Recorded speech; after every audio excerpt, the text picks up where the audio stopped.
요한복음 10장 10절 말씀. 도둑이 오는 것은 도둑질하고 죽이고 멸망시키려는 것뿐이요 내가 온 것은 양으로 생명을 얻게 하고 더 풍성히 얻게 하려는 것이라. 아주 특별한 발견이라는 제목을 가지고 함께 은혜를 나눌 시간이 되기를 원합니다. 요한복음 10장 10절에 예수님이 이런 말씀을 하셨습니다. 도둑이 오는 것은 도둑질하고 죽이고 멸망시키려는 것뿐이요 내가 온 것은 양으로 생명을 얻게 하고 더 풍성히 얻게 하려 하는 것이다. 생명을 얻게 하고 더 풍성히 얻게 하려 하십니다. 더 풍성히. 여러분, 이 풍성이라고 하는 것을 우리가 어떻게 그냥 풍성하면 그냥 풍성하다 이렇게 생각할 수 있지만, 이거를 좀 우리가 체감되게 느끼는 것은 영어를 아시는 분은 better life예요. better life, 나은 삶, good life, 좋은 삶. 예수님이 이 땅에 오신 것은, 내가 온 것은 지금보다 너희가 좀 더 나은 삶을 살게 하기 위해서. 조금이 아니죠. 과거에는 완전히 다른 삶이 되는 거예요. 질적으로 다르고 또 삶의 모양도 다르는 풍성한 너희들의 삶. 그래서 예수님 만나면 예수님 만난 가정들의 삶이 풍요로워져요. 뭘 없던 거에서 갑자기 생기는 게 보다도 이 내면적인 것부터 삶의 전환이 조금씩 바뀌기 시작하면서 변화의 삶이 일어나기 시작한다는 것입니다. 하나님 우리를 창조하셨죠. 하나님이 인간을 창조하셨어요. 그래서 우리는 언제나 물어야 돼요. 하나님 왜 나를 창조하셨지? 그러니까 이제 많은 철학자들이나 이제 불교계에 계신 분은 그러니까 공이라는 걸 참 좋아해요. 그냥 공수래, 공수고 뭐 이런 거 많이 하고 뭐 다 뭐 흙으로 돌아갔다가 뭐 거기에 윤회가 돼서 짐승이 되기도 하고 곤충이 되기도 하고 뭐 엇보이기도 하고 뭐 그런 얘기를 다 하지만, 성경 우리에게 창조하신 분은 분명히 목적을 가지고 있다고 우리에게 설명하고 있어요. 그리고 그 목적은 생각보다, 우리가 생각하는 것보다 훨씬 더 많은 것을 포함하고 있다고 말씀하셔요. 그래서 단순히 하나님이 우리를 창조하셨다, 이 하나만 가지고 살기를 하나님 원하지 않으세요. 그거 하나만 가지고 우리의 삶이 달라지지 않아요. 그래서 우리는 하나님께서 나를 창조하셨는데 거기에 더 많은 의미, 그것을 내가 어떻게 발견하고 또 그것을 어떻게 경험하는가, 그것을 발견되어지면서 그 발견되어지는 그 경험이 축적되면서 우리는 더 나은 삶으로 갈 수가 있는 거예요. 여러분, 발견되지 않는 삶, 그것은 그냥 그대로예요. 북한이 우리보다 많은 자원이 있지만 광물이 아무리 많아도 발견되어지지 않고 발굴되지 않으면 여전히 가난에 허덕이듯이, 하나님께서 우리에게 많은 축복을 주셨지만 여전히 우리가 그 안에 발견되어지지 못한다면 우리는 너무 허기진 삶을 살 수밖에 없다라고 하는 것입니다. 제가 좋은 재밌는 얘기 하나 들려드릴게요. 낙타에 관한 이야기인데요. 낙타가 아이가 되었을 때 어느 순간 자기가 너무 못생기게 느끼는 거예요. 뭐 어른들도 그렇고 아이들도 그렇고 성형 미에는 관심이 많은가 보죠. 그래서 자기 아이들은 다 귀엽거든요. 근데 어느 순간 자기의 발을 보니까 발이 너무 이상한 거예요. 그래서 엄마한테 물었습니다. 엄마, 왜 내 발은 이렇게 생겼어? 이게 발인지 발톱인지? 내 발 왜 이렇게 생겼어? 그랬더니 어머니가 이렇게 얘기합니다. 아들아, 그건 말이지 않니? 모래를 우리가 건너갈 때 부드러운 모래를 많이 지나가야 한다. 그래서 발톱에 끼지 않고 발이 모래에 파묻히지 않고 평범하게 걸을 수 있단다. 그래 한참 동안 같이 갔어요. 그런데 또 궁금한 게 또 생겼어요. 아이들은 이게 늘 이렇게 궁금해요. 엄마, 근데 왜 내 눈썹은 이렇게 길어요? 왜 눈썹은 왜 이렇게 못생겼어요? 저 성형해 주세요. 엄마가 이렇게 얘기합니다. 아들아, 사막을 건널 때 있지 않니? 가끔씩 폭풍이 불지 않니? 그러면 작은 모래가 이렇게 큰 눈에 들어가지 않니? 눈썹이 길어서 막아준단다?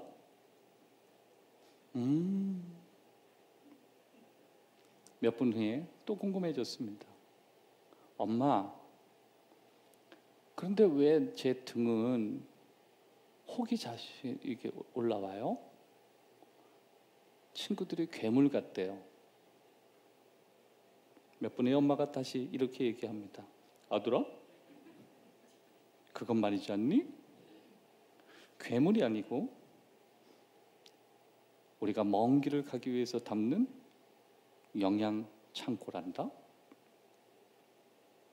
우리는 몇 주를 갈 수 있고 며칠을 먹지 않고 갈 수도 있고 물을 마시지 않고 갈 수 있고 최대 몇 달까지도 갈 수 있단다.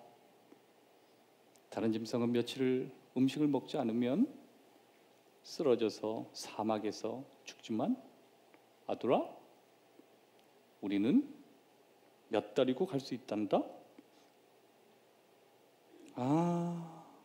근데 엄마, 그런데 우리는 왜 사막에 있지 않고 동물원에 있어요?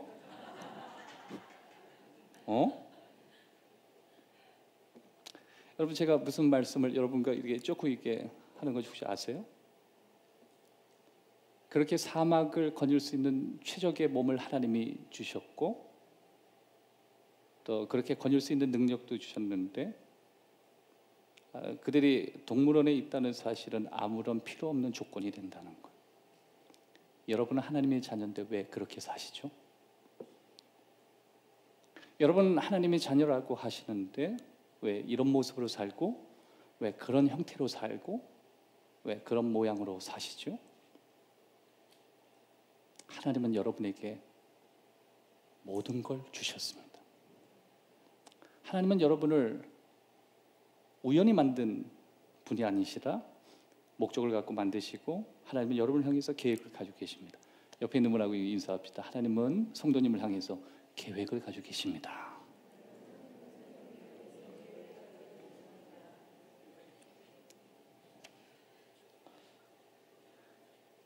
여러분이 혼자 사시든지 아니면 누군가 함께 사시든지 오늘 여기 오신 분이 중에 여러분이 젊은 분에 속하든지 아니면 내가 좀 연로하든지 내가 사장님이든지 아니면 직원이든지 내가 뭔가를 경영하는 위치에 있든지 아니면 그 경영을 돕는 위치에 있든지 아무 상관없습니다.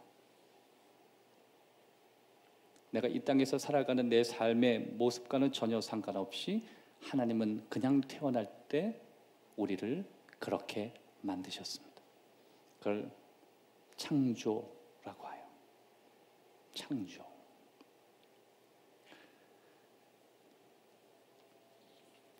고린도전서 2장 9절 말씀 보면 기록된 바 하나님이 자기를 사랑하는 자들을 위하여 예비하신 모든 것은 눈으로 보지 못하고 귀로 듣지 못하고 사람의 마음으로 생각하지 못하였다. 따라합시다. 눈으로 보지 못하고 귀로 듣지 못하고 마음으로 생각도 못한다. 근데 이성을 초월한다는 거예요. 내가 지금까지 살아왔던 본능 또 살아왔던 삶의 어떤 이성적인 기준을 가지고는 도저히 하나님이 나를 향한 창조의 섭리 가운데 내가 가지고 있는 숨은 능력들을 발굴할 수 없다. 그거는 우리가 눈으로 볼 수 있다고 하는 것도 아니고 귀로 들려주시는 것도 아니고 그것은 사람의 마음으로 생각해낼 수 있는 것도 아니다. 그러나 하나님이 발견하게 하셔야 되는 거예요. 에베소서 3장 20절에 보면 우리 가운데 역사하시는 능력대로 우리가 구하거나 생각하는 모든 것에 더 넘치도록 능히 하실 이에게 우리가 생각하는 것보다 또 하나님은 생각은 언제나 그 위에 계신다. 그래서 예수님이 그렇게 말씀하셨잖아요. 내가 온 것은 너희의 삶을 풍요롭게 만들기 위해서 온 거야. 내가 온 것은 너희의 삶을 도적질하는 게 아니야. 너희가 예수님 믿고 신앙생활을 한다는 것은 너희 삶의 축이라는 게 아니라 오히려 영어로 보면 the better life, good life. 지금보다 훨씬 더 낫게, 지금보다 훨씬 더 좋게 만들려고 내가 찾아온 거야. 당시에 예수님을 바라보며 많은 사람이 오해했습니다. 예수님은 가난한 사람이 무언가를 착취하러 오셨다고 생각했어요. 누군가의 삶을 통해서 자신이 권력을 탐하는 분이라고 사람들을 오해했습니다. 예수님은 그 말씀에 대해서 얘기하신 거예요. 나는 목자라고. 난 생명을 주러 왔고 나는 너의 삶에 무언가 지금보다 훨씬 나은 삶으로 이끌기 위해서 내가 이 땅에 왔다. 세상 사람들은 나를 도둑질이라고 얘기하지만 그거는 도둑이 하는 일이고 나는 목자라. 예수님이 그렇게 말씀하셨습니다. 자, 그러면 우리가 이렇게 아주 특별한 발견을 우리 삶의 풍요로운 또 풍성케 하기 위한 목적으로 이 땅에 오신 예수님을 발견하는 세 가지 방법을 오늘 저와 여러분과 나누기를 원합니다. 첫 번째, 우리는 위를 바라봄으로 더 많은 것을 발견하도록 만들어졌습니다. Look up, 위를 보는 거예요. 우리는 더 찾는 게 아니라 위를 바라보도록, 그래서 더 많은 것을 발견하도록 말씀하셨어요. 그래서 예수님이 계속 우리가 올려 바라보기를 원하세요. 생명을 얻게 하고 더 풍성히 얻게 하려 하십니다. 더 풍성히 얻게 하십니다. 우리가 무언가를 찾기 위해서 인생을 소비하는 게 아니라 우리의 삶이 지금보다 훨씬 풍요롭게 되어지기 위해서 우리의 관점의 변화예요. 근데 관점이 어디를 향하는가요? 여러분, 한 주간 동안 여러분 뭘 바라보고 사셨죠? 아니면 땅을 바라보셨어요? 아니면 주변 사람 바라보셨어요? 아니면 여러분이 살아가는 수평적인 무언가를 바라보셨어요? 그런데 예수님 뭐라 그랬냐면 위를 보라는 거예요. 사람이 어려우면 항상 시야가 있는 상황 속에서 지금에 있는 현재와 또 때로는 바닥을 보든지 그렇게 봐요. 근데 가끔 여러분 하늘을 이렇게 보잖아요. 하늘만 봐도 마음이 회복이 되는데 여기는 단순히 자연적인 하늘만 보라는 뜻이 아니라 look up, 너의 삶의 그 위에 계신 분이 누구신가, 그분에게 집중하라고 하는 look up, look up. 여러분, 인생은 성경에서 우리에게 가르쳐준 지침 가운데 하나는 뭘 자꾸만 찾는 게 아니래요. 여러분, 행복은 찾는 게 아니에요. 행복은 관점의 방향이 달라지면 그냥 행복은 오는 거예요. 행복의 요소는 우리에게 주셨다 그랬잖아요.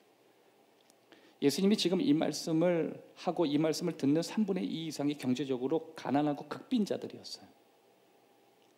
마치 예수님의 말씀을 듣고도 내일 삶이 그렇게 달라질 수 있는 가능성이 없는 사람에게 이 말씀을 하신 거예요. 이 말씀을 듣고 내일 사업을 하라는 뜻도 아니고 이 말씀을 하고 갑자기 없던 관계를 만들려고 하는 뭔가 이렇게 찾는 게 아니에요. 그들이 할 수 있는 건 look up, 위를 보는 거예요. 그래서 여러분 복음성가 보면 그런 내용이 있잖아요. 눈을 들어 주를 보라. look up, 위를 보라.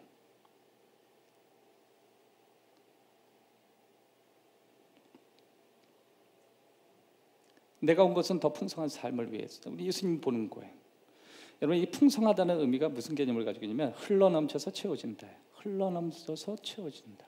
세상에 그 어떤 것이 흘러넘쳐서 흘러넘치면 넘치지 어떻게 채워져요? 그런데 예수님 뭐라 그러냐면 내가 온 것은 너의 삶을 흘러서 버려지는 게 아니라 채워주기 위해서 이 땅에 왔다. 그러면 이게 흘러넘쳐서 채워진다는 이 개념은 추상적 개념이거든요. 이건 무슨 개념이냐면 현재의 삶의 깊이, 그리고 하나님이 말씀하신 영원한 삶에 대한 길이를 얘기하는 거예요. 나를 만나면 네 삶이 깊어진단다. 그리고 끊어지지 않는 긴 삶을 보게 돼. 그래서 네 삶이 풍요로워지는 거야. 예수님께서 부모에게 버림받은 소경에게 생명을 주시기도 했어요. 예수님 만난 소경은 눈이 열리기도 했지만 그는 지금보다 훨씬 다른 삶을 살게 됐어요. 예수님 만난 사람들은 다른 말을 하기 시작했고 다른 행동을 하기 시작했고 또 다른 길을 가기 시작했어요. 그런데 그 길은 죽이는 길이 아니라 자신의 삶이 지금보다 훨씬 좋아지는 삶이었어요. 여러분, 예수님이 우리를 찾아오셔서 그게 뭐 젊은이든지 내가 지금 기혼이든지 내가 무슨 직장 생활을 하는데 그 직장의 연봉과 전혀 상관없이 내가 어디를 보느냐가 내 삶의 풍요로움을 결정해요.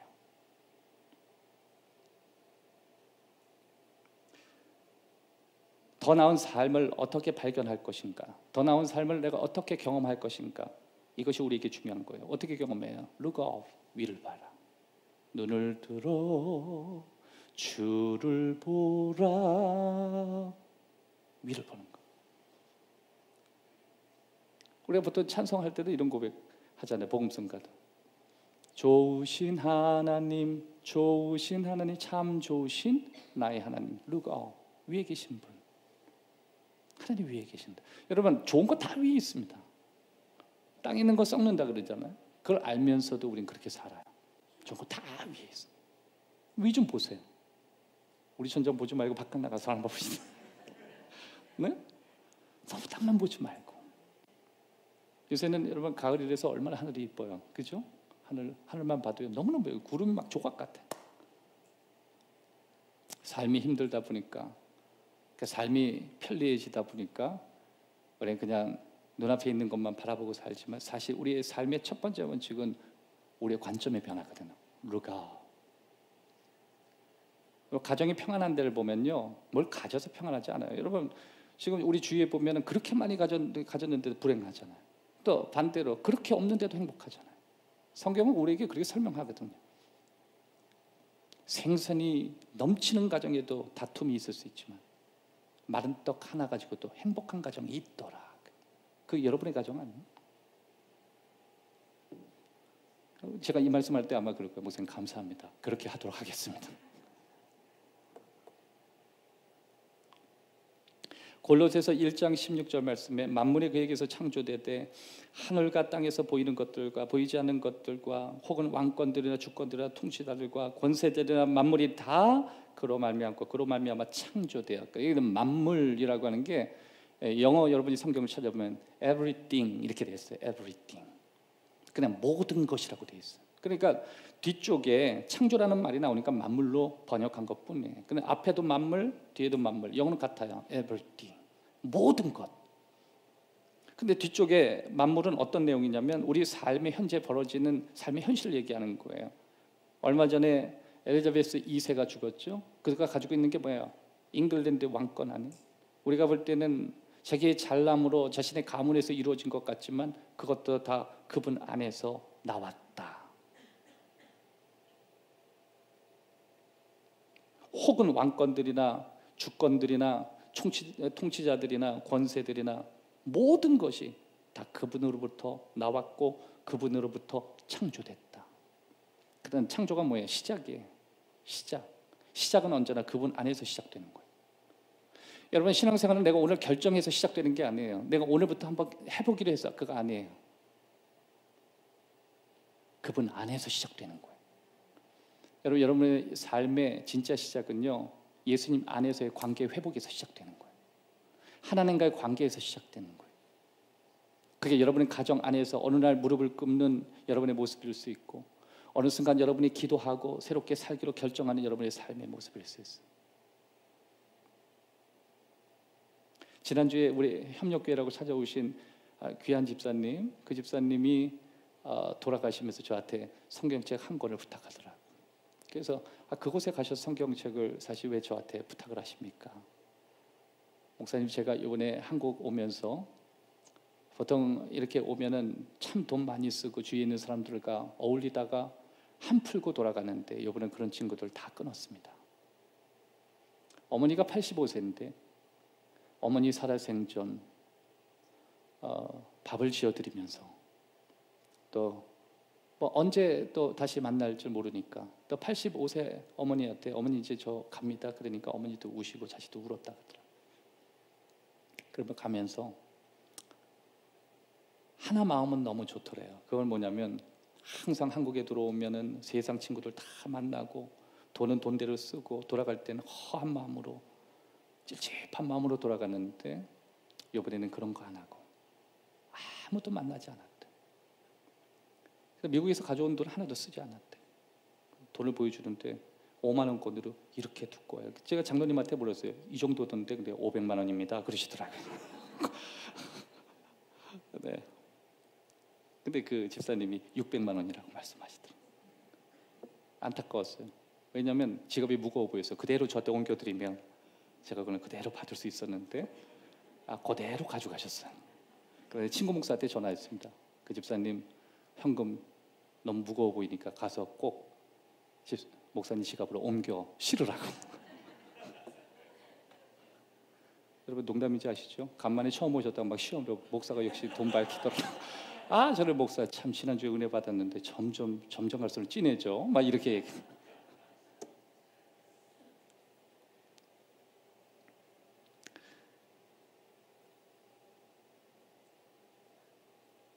모든 것이 예수님으로부터 시작했대요. 그러니까 여러분, 여러분의 시작은 예수님으로부터 시작되는 거예요. 보라, 이전 것 지나갔으니 새 것 되었다. 여러분이 이전 것 다 지나가고 새 것 되려면 in Jesus, 예수님 안에서만 가는. 여러분의 인생은 다 흥 거예요. 저와 여러분의 삶은 다 흥 거예요. 생각도 흥 거예요. 다 여러분이 살아왔던 삶, 여러분이 생각했던 거, 앞서갔던 사람이 다 했어요. 근데 헛되고 다 헛되도다. 이전 사람이 다 했던 생각, 이전 사람이 다 했던 고민, 이전 사람이 다 느꼈던 마음. 근데 새롭게 창조되는 건 그분 안에서예요. 예수님밖에 없어. 성경은 예수님 안에서 우리가 어떤 목적으로 창조되었는가를 구체적으로 설명해요. 그래서 한 분 안에서 모든 것이 시작되었다고 얘기해요. 그럼 제가 사진 하나 보여드릴게요. 그러니까 쥐덫이라는 거 하나 있어요. 여러분, 쥐덫이 지금 종류가 되게 많더라고요. 쥐덫. 그런데 이 쥐덫을 만든 사람이 그런 이야기를 해요. 딱 봐도 되게 복잡하게 되죠. 우리가 볼 때는 쥐 하나 잡기 위해서 그냥 쥐덫 하나 놓으면 되겠다라고 하지만 이 쥐덫 하나는 단순해 보이지만 굉장히 복잡한 구조로 되어 있습니다. 작품이에요, 작품. 정말 정확히 쥐가 미끼를 물었을 때 떨어지도록 되어 있어요. 저거를 분해해 보면 이게 얼마나 정교하게 되는지 그때 알아요. 여러분, 저런 어떤 기계를 다루고 기계를 만드시는 분과 얘기를 해보면요, 겉보기는 단순해도 들어가 보면 하나씩 떼어내면요 그렇게 복잡할 수가 없어요. 하나님은 우리를 작품으로 창조하셨습니다. 성경은 인간을 창조하실 때 하나님이 어떻게 창조하셨는가를 숨겨두지 않고 그것을 알듯 모르게 우리에게 설명을 했어요. 그래서 너희 안엔 영이 있다. 또 어떤 학자들은 혼도 있다. 또 어떤 학자들은 몸이 있다. 그래서 어떤 사람은 영혼 몸이라고 이야기하고. 근데 처음에 저는 좀 이상했어요. 우리 몸에 세 가지가 넣었단 말이에요. 근데 어떤 사람은 아니다, 영과 혼은 같은 것이다, 몸이 있다. 뭐 여러분과 두 개냐 세 개냐 그거 싸움하고 싶지 않아요. 하여튼 우리 몸은 복잡하게 만드셨다. 그게 공통적인 거예요.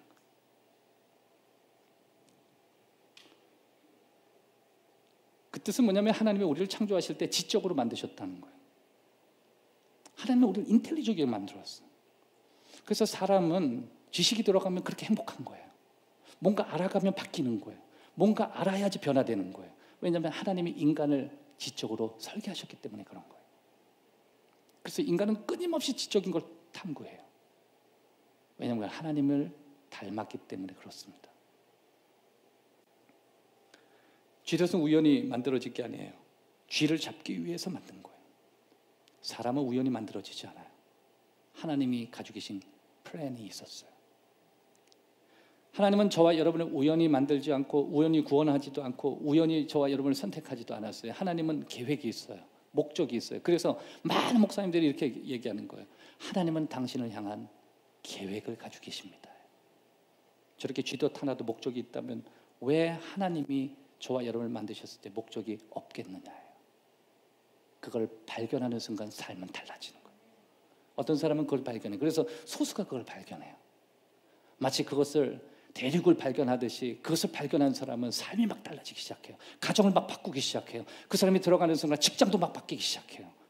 그 사람이 큰 비전을 갖고 나라에 들어가면 나라가 막 뒤바뀌기 시작하는. 예수님이 가는 곳에 예루살렘이 뒤집어졌어요. 예수님이 복음을 전했고 그 복음을 받아들인 12제자에 의해서 전 유럽이 뒤집어져 버렸어요.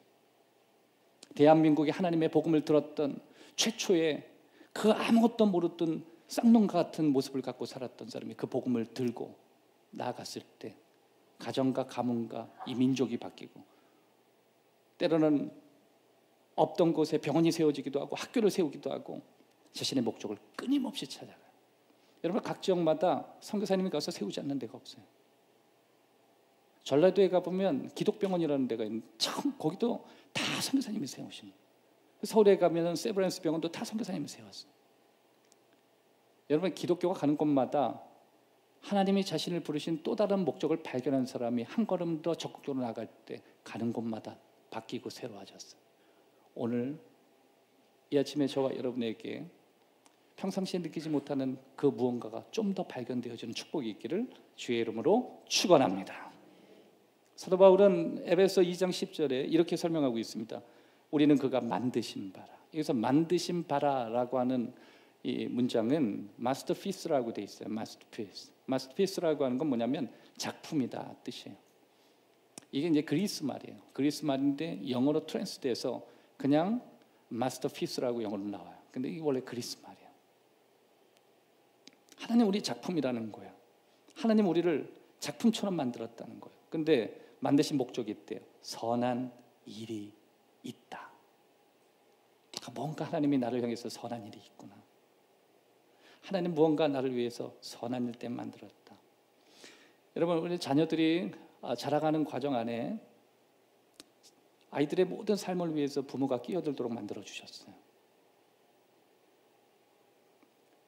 부모는 어쩜 아이들의 인생에 끼어든 사람이에요. 그런데 부모가 그 아이의 인생에 끼어드는 순간 나쁜 목적으로 끼어들게 하지 않으시고 선한 목적이에요. 여러분, 여러분이 만약에 부모님이라고 한다면 여러분의 역할은 선한 일이에요.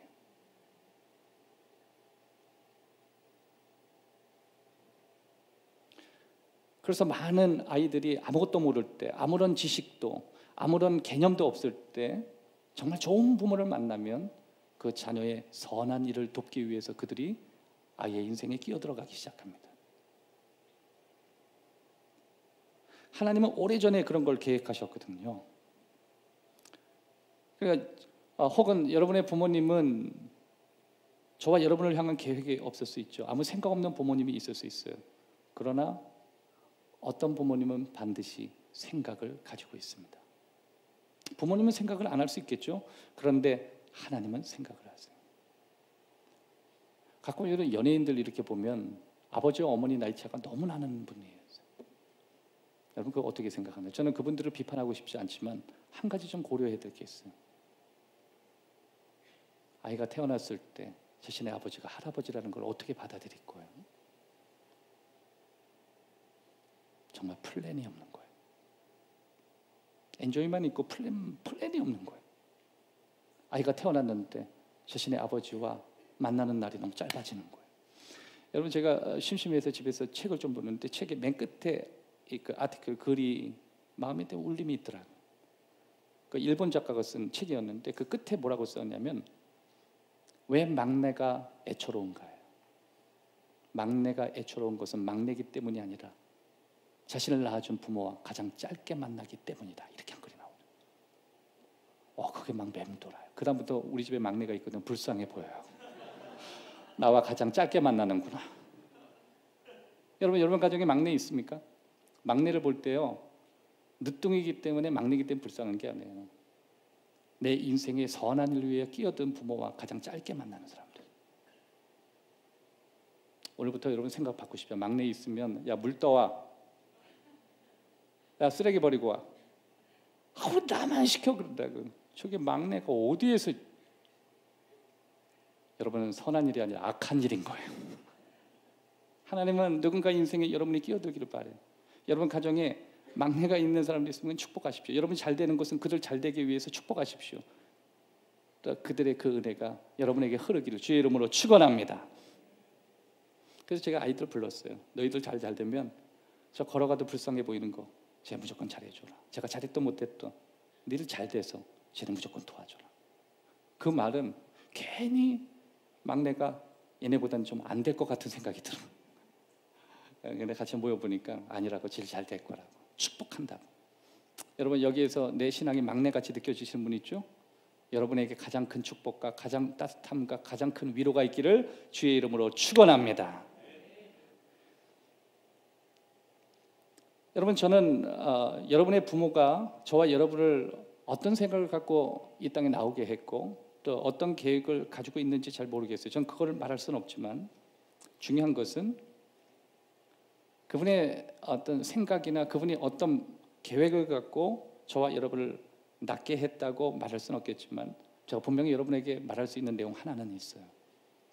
하나님은 저와 여러분을 향해서 무언가 좋은 계획을 가지고 계시다는 거예요. 왜냐하면 그분은 창조자이기 때문에 그래요.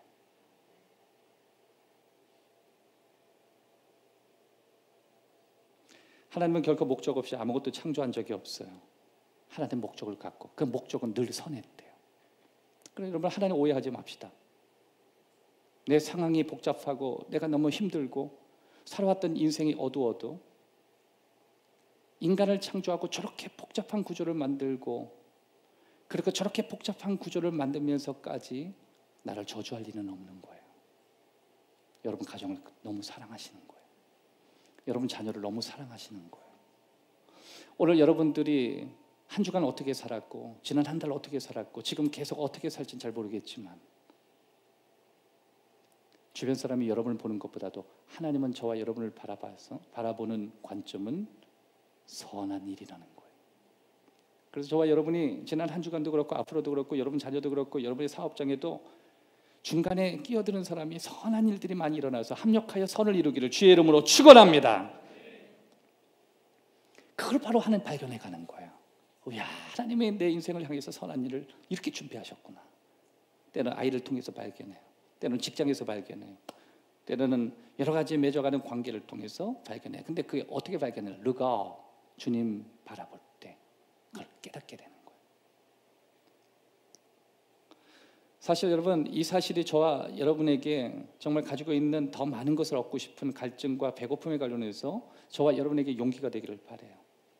여러분이 지금 결혼을 했거나 여러분이 지금 직장을 다니거나 또 더 좋은 집에 지금 사시거나 아니면 지금 여러분이 더 좋은 차를 얻거나 더 좋은 집을 얻기 위해서 살거나 더 좋은 친구를 얻기 위해서 더 좋은 건강을 얻기 위해서 거기에서 만족하는 게 하나님의 목적이 아니라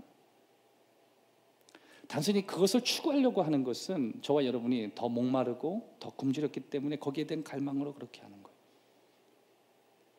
여러분 가끔 정말 부유한 사람들은요 부유한 걸 원하지 않아요. 그래서 여러분 그 미국에 가면 이게 선교사님들 가운데 우리 대한민국 사람들이요 이게 선교 이렇게 보면 대한민국 사람들이 선교 많이 갑니다. 그렇죠? 전 세계에서 대한민국 선교사 제일 많이 가요. 그런데 오지로 가는 선교사는 대한민국 없어요. 필리핀을 가도 선교사님 전부 마닐라에 가 있어요. 도시, 자녀 교육되는데. 아프리카 가도 도시에 있어요. 케이프타운. 그런데 저 오지 정글 가는 거는요 다 미국 사람들이에요. 선교 숫자는 한국이 엄청 많은데 정작 필요한 복음을 전하러 가는 지금은 옛날보다 좀 낮았어요. 전부 미국 사람 들어가 있어요. 그래서 실질적으로 거기 가서 죽어요. 이유가 뭔가 선교학회에서 조사를 해봤어요. 대한민국은 바닥을 너무 두려워한대요. 너무 못 살아봐서 너무 가난해 봐가지고 그래서 지겹게 가난을 싫어한대요. 여러분 저와 여러분이 살아가면서 지나치게 바닥을 치는 인생이 되면 그게 너무 두려운 거예요. 그래서 자녀한테 너는 돈 벌어야 된다. 돈 벌어야 된다. 돈 그래. 그렇게 한다고 아이의 어두운 마음이 풀려질까?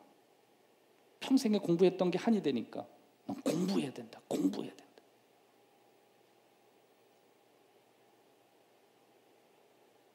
진짜 공부해본 사람들은요 때가 되면 다 한다고 믿어줘요. 그리고 진짜 공부해본 사람은요 공부가 인생을 여는 게 아니라고 알고 있어요. 그래서 진짜 공부한 사람은 그렇게 한다고요. 열심히 해. 그래 네 원하는 길로 가. 최고가 아니래도 돼요. 그런다고 성공하는 건 아니야. 너의 인생의 베스트는 될 수 있어도 그게 성공을 담보하진 않아. 열심히 하되 그건 네 인생의 습관을 들이는 일이야. 하지만 결정적인 순간에 네가 원하는 길로 건강하게 가거라. 그러면 또 이렇게 보면요 그런 어떤 멘탈리티를 갖고 사는 어떤 끼어드는 선한 일을 하시는 분들은요 다 좋은 길로 가더라.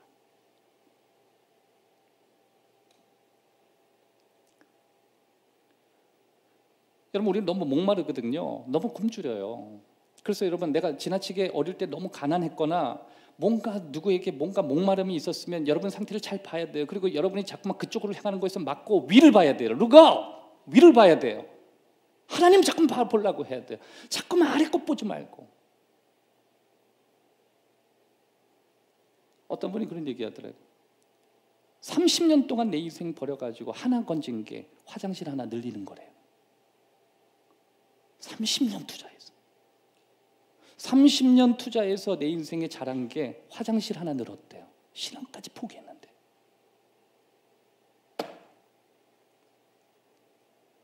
아, 너무 우울하다.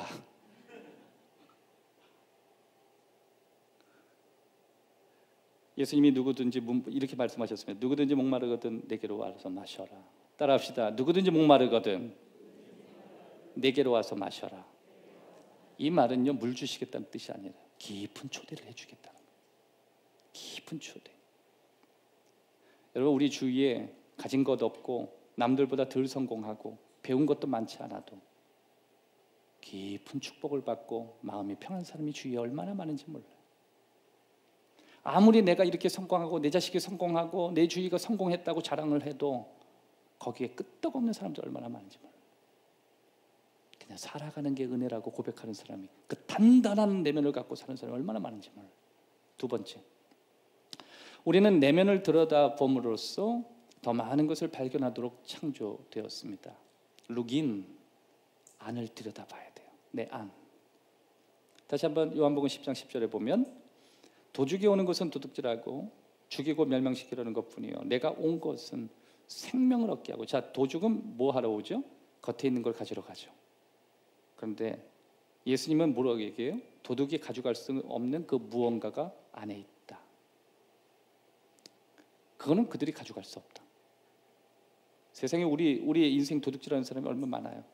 여러분 재산을 가져갈 수 있고 여러분 평생 노력했던 무언가를 다 훔쳐갈 수 있지만 가져가지 못하는 건 룩인, 내 내면이에요. 이건 못 가져가요. 예수님은 우리가 삶의 복을 보이는 것에만 치중되지 않도록 우리를 버려두지 않았어요. 그거 말고 하나님을 바라볼 때 주는 깊은 생명 속으로 이끌어주고 있어요. 그게 뭐냐? 내면. 예수님 만나면 내가 점점 들어가는 내면. 평생 내가 생각해보지 않는 내면.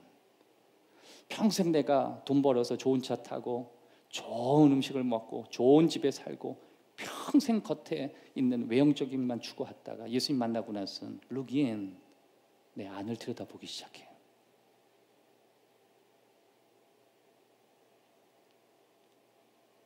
도둑이 오는 것은 도둑질 할 수 있는 걸 도둑질 하겠지? 그러나 내가 주는 생명, 너희 속에 깊이 들여다보면 내가 넣어놓은 건 도둑질 할 수 없는 것들이에요. 여러분, 오늘 우리에게 뭐 말씀을 듣는데 예배 후에 제비뽑기 합니다. 제비뽑기에서 여러분 가실 때 냉장고 하나씩 가지고 가세요. 뭐 이런 복음이 아니에요. 그냥 오늘 말씀만 듣는데 저와 여러분이 평생 들여다보지 않았던 말씀을 통해서 내 내면을 들여다보기 시작하는 거예요. 시편 33편 15절에 보면 하나님은 그들 모두의 마음을 지으시고 그들이 하는 일을 살펴보시는 분이시다. 그래서 그들의 모든 마음을 지으셨다. 그들의 모든 마음을 지으셨다. 모든 마음을 지으셨다는 건 뭐냐면 하나님은 우리를 만드실 때 열정적으로 만드셨다는 거예요. 사랑하는 여러분, 하나님의 열정, 하나님의 은혜, 이것은 여러분이 느껴서 배울 수 있는 게 아니에요.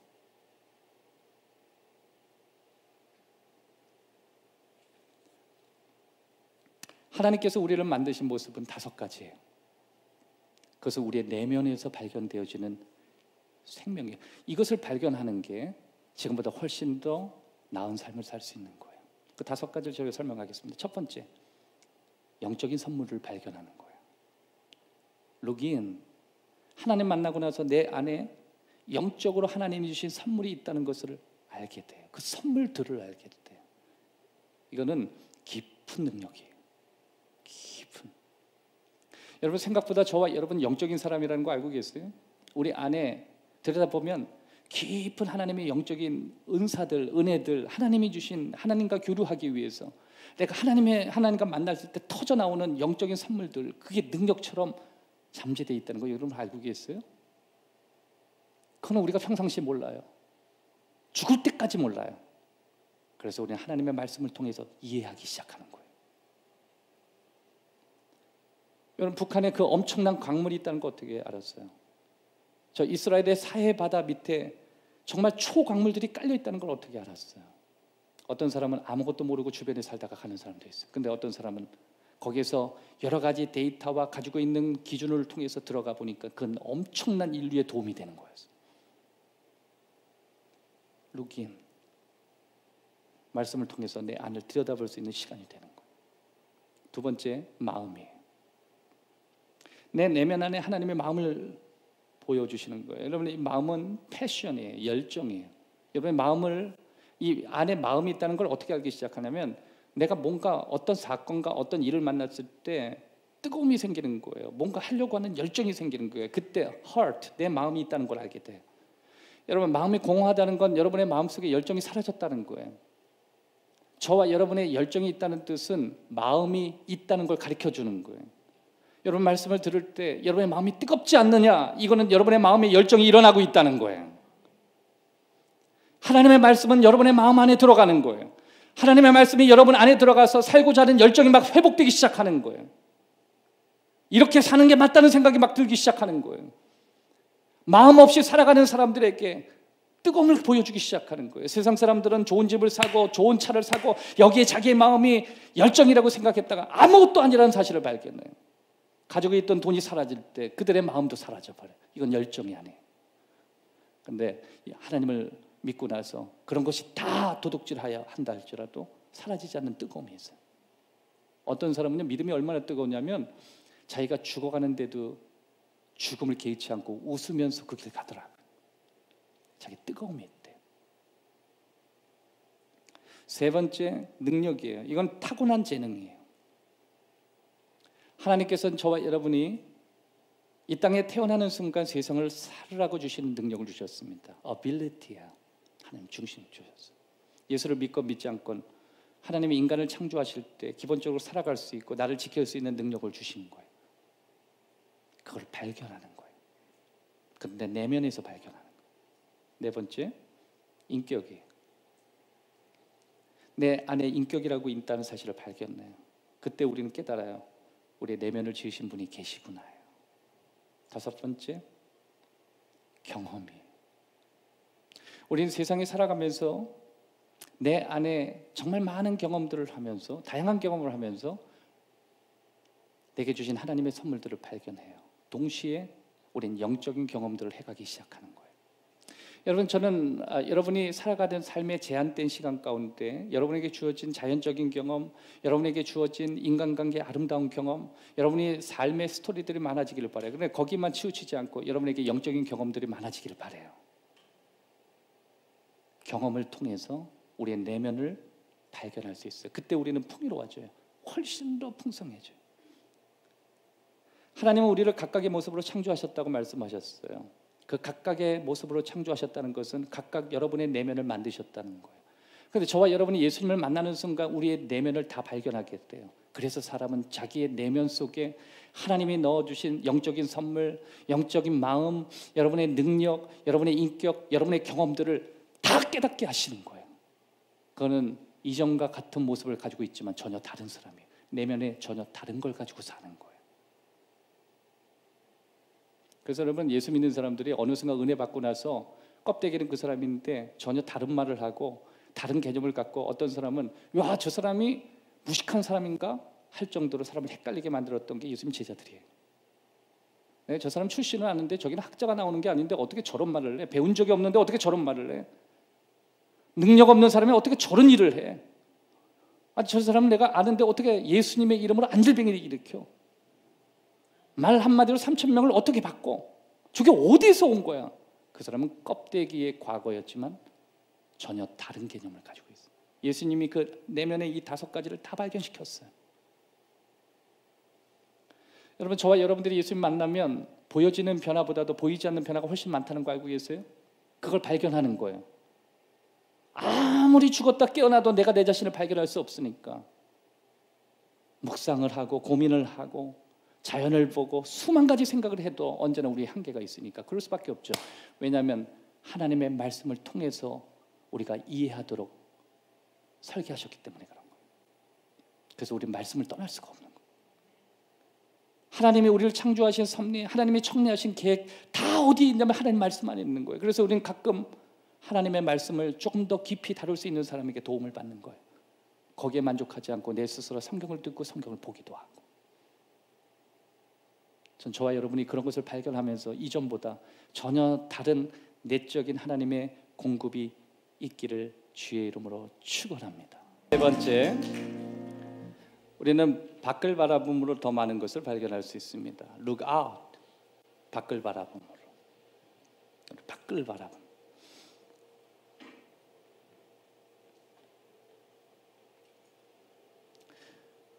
여러분, 신앙생활 할 때 우리가 우리 자신을 바라보거나 우리 주변만 바라보거나 우리 시야가 굉장히 좁아질 때 행복한 게 아니라 되게 힘들어질 때가 있어요. 여러분 이제 정신병원에 가거나 이렇게 진단을 받고 할 때 의사가 카운셀을 합니다.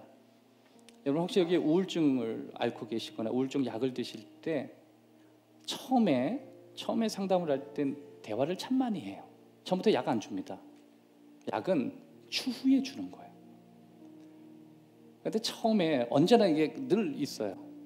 첫 번째가 인지치료예요. 인지치료는 뭐냐면 대체 이제 우울 환자, 제가 이제 그 학위 과정에 있을 때 그 상담 사례를 많이 만나잖아요. 카운슬러를 만나는데 대전 이제 사이코 닥터들이나 여러 가지 전공책을 보면서 한 가지 공통된 정신병이나 우울증이나 뭐 다 뭐 사이코에 대한 문제잖아요. 요새는 남성도 우울증, 뭐 여성도 우울증, 대기업의 사장도 우울증 아닌 사람이 없어요. 감기처럼 너무 흔하니까. 근데 첫 번째 왔을 때 언제나 상담의 첫 번째 요건은 인지치료예요. 우울한 사람의 특징을 보니까 세상의 앵글을 너무 좁게 보더라는 거예요. 여러분 생각보다 사람이 우울해하는 게 가진 거 많은데 가정의 문제 하나 생기면요 가정만 보여요. 그래가지고 그 가정 때문에 죽고 싶다는 거예요. 좁아요. 얘기 들어보면 그 사람은 모든 걸 가졌는데 그거 하나 놓친 거예요. 어떤 사람은 정말 삶에 남들에 비하면 남들이 그렇게 갖고 싶은 거 다 가지고 있는데 하나를 안 주셨는데 그 하나 때문에 죽고 싶다는 거예요. 그럼 대화하면서 여러 의사들이 얘기를 해요. 그래도 그 자신의 고집을 꺾기에 체력적이나 어떤 인지적이나 이게 문제가 생기면 그 다음에 약을 주면서 생각을 좀 이렇게 너무 경직돼 있으니까. 그래서 계속 약에 의존해서 치료라는 건 없어요. 특별히 이제 사이코에 대한 문제는요. 그거는 평생 약을 먹든지 아니면 그렇게 먹어가면서 기도하면서 조금씩 나를 넓히는 거. Look out.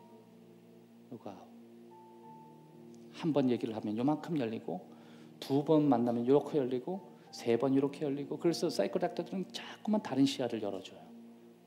죽고 싶습니다. 살 이유는 없나요? 모든 걸 잃었습니다. 가진 건 없나요? 사람들이 나를 배신했습니다. 따르는 사람은 없나요? 망했습니다. 전부 다 망했다고 생각하나요? 그러다 보면 어느 순간 집으로 갈 때 뒤에서 툭 치는 생각이 있어요. 맞아. 다 잃은 건 아니지. Look out. 여러분 생각보다 여러분의 가정에 행복해야 될 요소가 많다는 거 알고 계세요? 내가 좋은 날이 다 갔지만 생각보다 나는 정말 행복한 사람이구나라고 느낄 수 있는 요소들이 우리에게 굉장히 많다는 거 혹시 알고 계세요? Look out.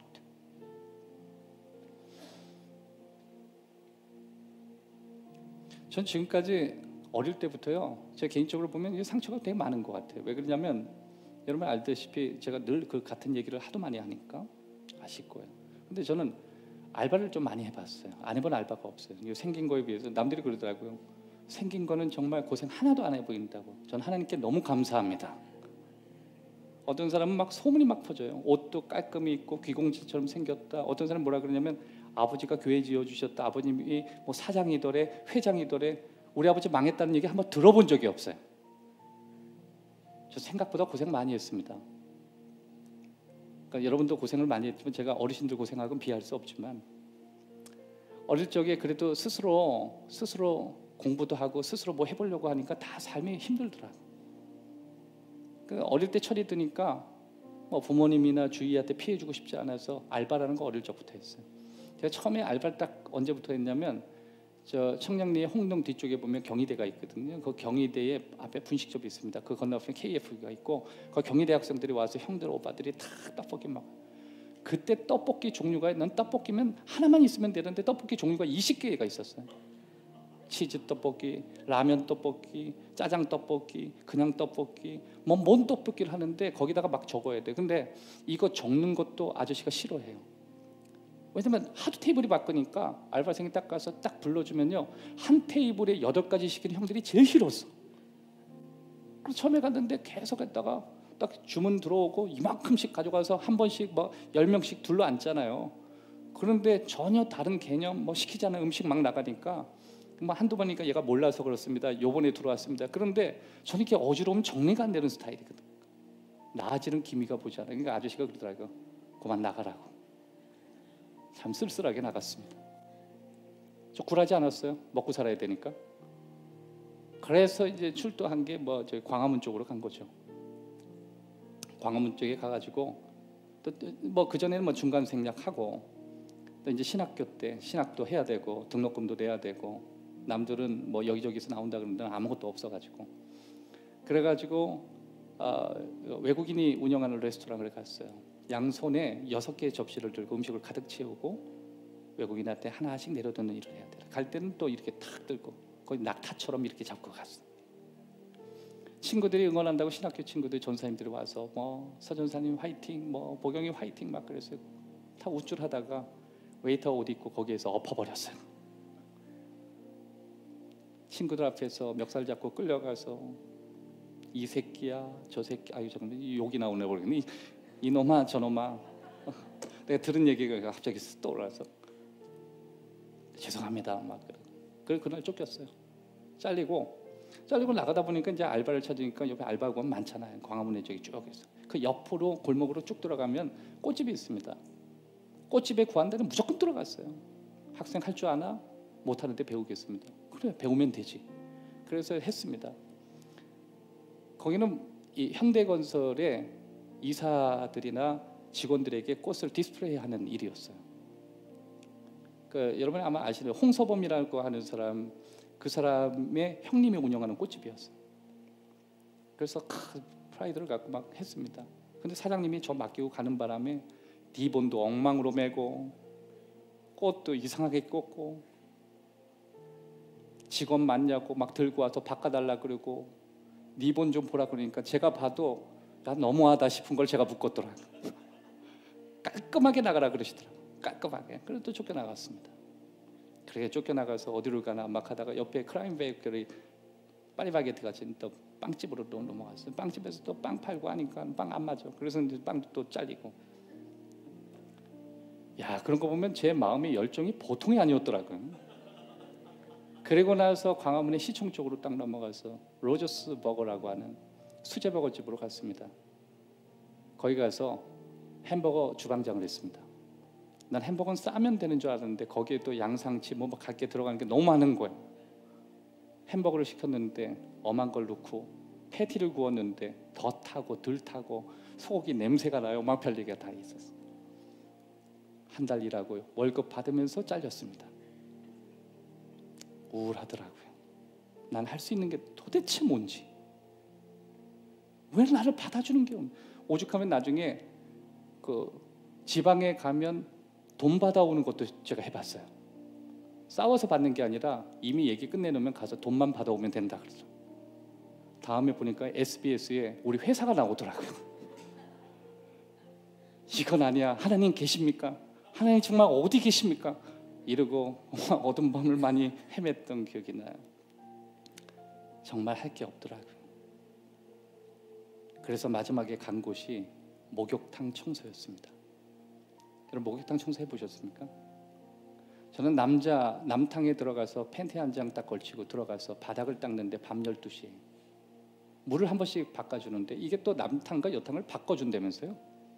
음과 오 뭐 그런 것들 양가 뭐 이거 그래서 바닥에 그 떼낀 걸 다 하는데 그 뜨거운 데서 하다가 막 어질어질하고 부모님한테 차마 목욕탕에서 바닥 닦는다는 얘기를 못 하겠고 그리고 그것도 하다가 체력이 붙여서 또 못하게 되고, 그리고 또 여러분이 알듯이 인력사무소 가서 기다리면 사람이 새벽 6시에 다 데리고 가는데 난 5시부터 앉아서 기다렸는데 7시 될 때까지 아무도 안 데려가요. 이윤중 애 비실비실거리고 가지고 쓸모가 없을 것 같아. 미안하네 젊은이, 그냥 집으로 돌아가게. 그래서 7시에 터벅터벅 걸어가면서 나는 갈 곳이 없구나. 그런데 말이죠, 저는 제가 못하는 것만 발견했던 거예요. 제가 예수님을 만나고 나니까 잘하는 것도 있더라고요. 제가 제일 잘하는 건 예수님을 만나고 예수님을 향하고 예수님을 전하고 예수님을 너무 사랑한다고 고백하는 것, 이게 제가 가야 될 길이었어요. 그래서 저는 제 친구와 다르게 저 예수님의 이야기하고 교회에서 사는 게 너무너무 행복한 사람. 예수님 안에서 나를 부르신 목적을 찾을 때였습니다. 다른 사람이 목회 어렵다고 하는데 저는 어렵지 않아요. 둘러보니까 정말 내게 받은 사랑이 너무 많더라고요. 자, 그러면 어떻게 우리가 바라볼 것인가? 창세기 12장 1절에 여호와께서 아브라함에게 이르시되 너는 너희 고향 친척 아비의 집을 떠나 내가 내게 보여줄 땅으로 가라. 땅으로 가라. 내가 내게 보여줄 땅으로 가라. 너의 고향과 친척과 아비의 집 돌아보지 마라. 첫 번째, 과거 돌아보지 마십시오. 그게 밖을 바라보는 거예요. 여러분이 살아왔던 삶의 배경, 여러분이 살아왔던 삶의 스토리, 그거 보지 마세요. 내가 너에게 보여줄 땅으로 가라. 고! 이 뜻은 너의 지난 아팠던 과거 돌아보지 마. 이사야서 43장 18절 이후에 너희는 이전 일을 기억하지 말고 옛날 일을 생각하지 마라. 따라합시다. 이전 일을 기억하지 말며 옛날 일을 생각하지 마라. 과거 돌아보지 마라. 아팠던 거 생각하지 마라. 망했던 거 기억하지 마라. 보라, 내가 새 일을 행하리니 이제 나타날 것이라. 고! 사랑하는 여러분, 우리의 시가 너무 좁아질 때 밖을 보십시오. 과거를 보지 말고 과거를 쳐다보지 않기로. 두 번째, 오늘 주어진 삶에 집중하십시오. 창세기 12장 1절 말씀 보면 넌 너의 고향 친척 아비의 집을 떠나 내가 내게 보여줄 땅으로 가라. 고. 여러분, 가라가 현재형으로 되어 있어요. 물론 그 앞에 조동사 미래가 되어 있지만 결국 내가 오늘 가는 거예요. 오늘. 사랑하는 여러분, 하나님께서 내 오늘의 삶의 현실 속에서 발견하기 위해서 우리가 필요한 건 어제보다 더 나은 오늘이 있다는 사실을 봐야 돼요. 따라합시다. 어제보다 분명히 오늘이 더 좋을 것이다. 사랑하는 여러분, 그러기 위해서 우리는 우리 삶의 현실보다 하나님의 말씀의 오늘을, 해석된 오늘을 붙드는 거예요. 오늘을 보아라. 하나님의 오늘 보여주시겠다는 거예요. 여러분, 과거에 집착한 우리의 모습이 아니에요. 우리는 오늘을 보는 거예요. 남들이 그렇게 더 살아보고 싶어 했던 오늘, 죽어가는 사람에게 있어서 그렇게 소중했던 오늘, 남들에게 오늘이라는 것이 사치스러울 정도로 힘들고 고된 인생을 사람에게, 우리에게 주어진 오늘은 어제보다 분명히 나을 거라고 주님 말씀하신, 하나님은 선하시다고 하셨습니다. 오늘 세 가지 말씀을 나눴습니다. 우리는 위를 바라보므로 더 많은 것을 발견하도록 하나님이 우리를 만드셨어요. 우리는 위를 바라봐야 돼요. 자꾸만 우리의 밑을 바라보고 싶어하고 우리의 삶의 현실을 자꾸만 바라보고 싶어하고 그냥 그대로 있고 싶어하는 마음을 가질 때 우리는 의도적으로 위를 봐야 돼요. Look up, 위를 보자. 힘들 때일수록 위로 보자. 두 번째, 내 안을 내려다보자.